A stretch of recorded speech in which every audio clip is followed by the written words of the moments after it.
My name is Dante Luna, and I'm a film director, and I manage Prime Suspect Music. I graduated right from Hyde Park High. By the age of 17, I walked out this building. I went straight to Miami, and I graduated from St. Thomas University in Opelika, Florida, by the age of 20. But the most important part is that I maintained a business almost all my life. I started my first business when I was about 10 years old. I started doing yard sales.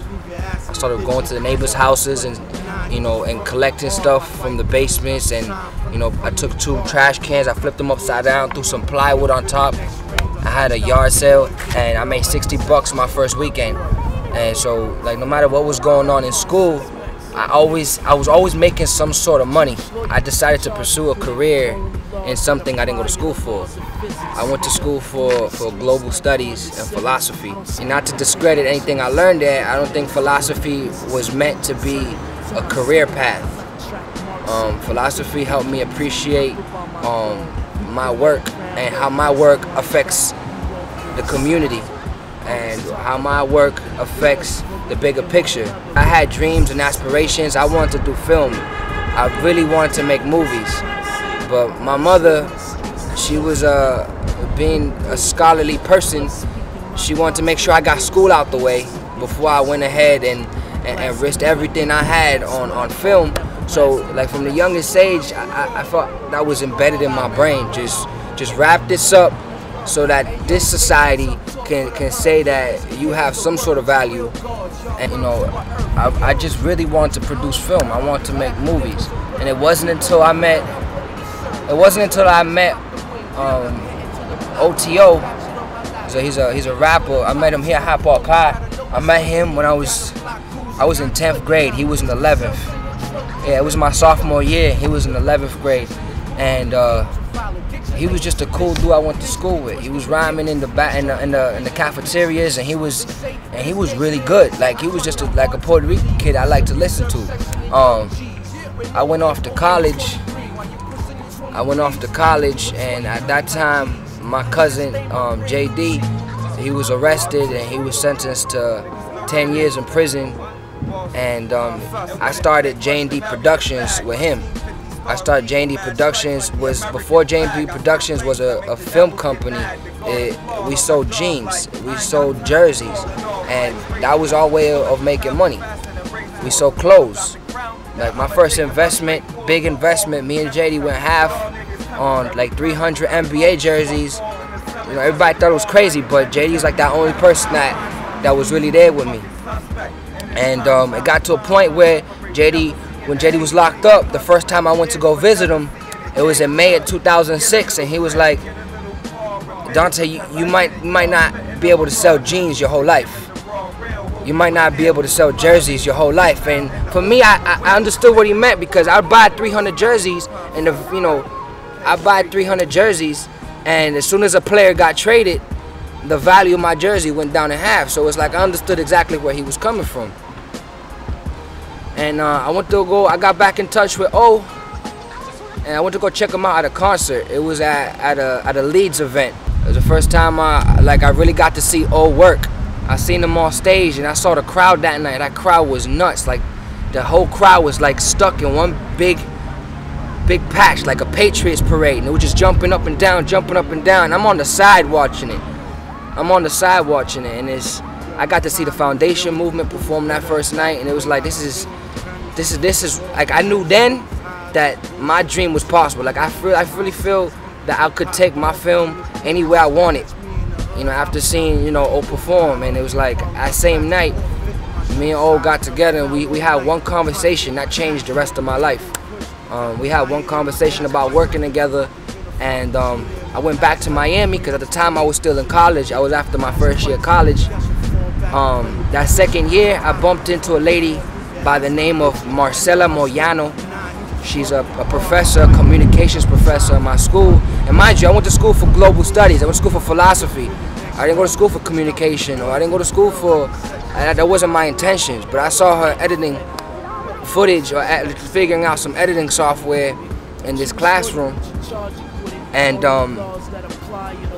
I saw her figuring it out, and I ran into that room, and she was trying to figure out this program, telling me she's gonna launch a television station, a closed network television, a closed circuit television station at St. Thomas University, and then she needed some help launching it, and I jumped right on board. I took the first opportunity I could to be able to help her edit and figure out Final Cut, and that one door that opened for me opened up like 10 more doors, because she hooked me up with an internship with Ram House Records. Ram House was run by a dude named Raul Maltute.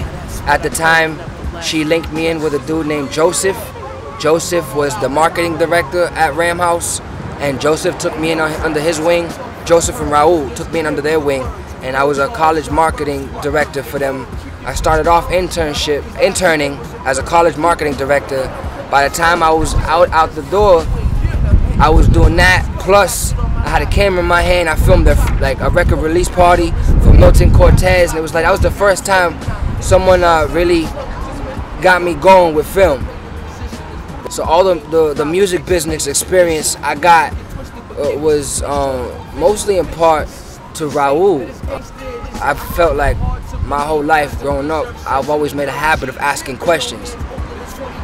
That's been my secret to my success, or the key to my success, or the key to, or my biggest philosophy is just ask questions. I met a lady by the name of Myra Veronica. She's a sex icon, a model, and a singer.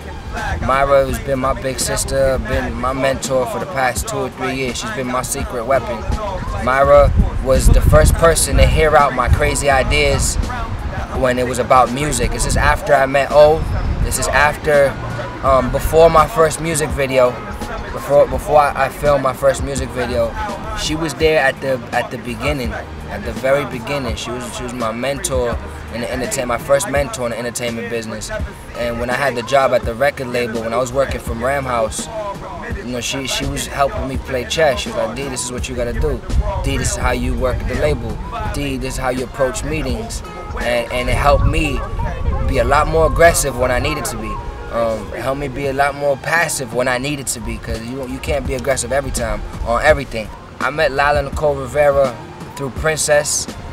Lala, she's the head designer and of Amaya Swimwear. She owns and operates it, and they design swimsuits for celebrities and, you know, high-end swimsuits. It was like, and her career kicked off real soon. She's still real young, and she's seen a lot of success in the very few years she's been in the business. And Lila was the first person to give me my first filming gig. She brought me with her for like 2 or 3 months. She needed help filming a pilot for BET, and you know, she got me. Like one day I was daydreaming about being a video guy, and that same day or that same night I'd be on South Beach filming Trina's album release party. I had a camera in Raekwon's face, a camera in Roxy's face, interviewing Chingy. So I owe a lot of my credit. I owe a lot of credit to Lila. I mean, because she helped put me in a position to get the confidence. Because I think you need confidence to do anything.